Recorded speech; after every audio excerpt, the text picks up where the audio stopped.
திருப்புத்தூர் ஸ்ரீ பைரவர் யோக கோலத்தில் திகழும் பைரவரை தரிசிக்கிறோம். தளிநாதர் திருக்கோவிலில் ஆலய பைரவர் பெயரில் பைரவன் கோவில் என்றே இந்த ஆலயம் அழைக்கப்படும் அளவுக்கு இங்கே பைரவர் புகழ்பெற்று திகழ்கிறார். உலகில் தோன்றிய முதல் பைரவ மூர்த்தம் இதுதான் என இந்த ஆலயத்தின் குறிப்புகள் தெரிவிக்கின்றன. எனவேதான் இவரை ஆதி பைரவர் என்றே அழைக்கின்றனர்.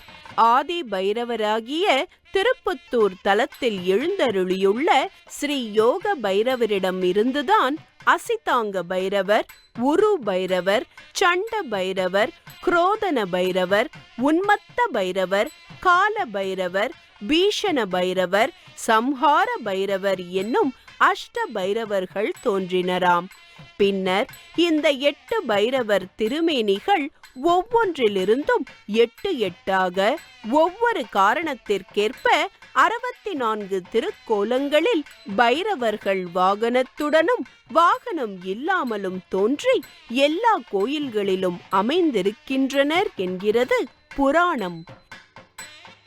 எனவே மற்ற தலங்களில் அருள் பாலிக்கும் எல்லா பைரவ மூர்த்திகளுக்கும் இங்கே எழுந்தருளி இருக்கும் ஸ்ரீ யோக பைரவர்தான் மூலமூர்த்தி என்கிறார்கள் ஜோதிட நூல்கள்.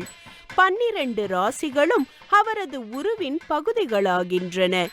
மேஷம் சிரசு, ரிஷபம் வாய், மிதுனம் 2 கரங்கள், கடகம் மார்பு, சிம்மம் வயிறு, கன்னி இடை, விருச்சிகம் லிங்கம், தனுசு தொடைகள், மகரம் முழந்தாள், கும்பம் கால்களின் கீழ்ப்பகுதி, மீனம் அடித்தளங்கள் என்று உருவகப்படுத்துகிறார்கள்.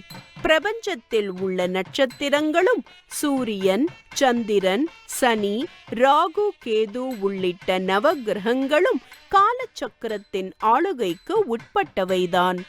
எனவேதான் காலச்சக்கரத்தினை இயக்கும் பரம்பொருளாக பைரவரை உருவகிக்கிறார்கள்.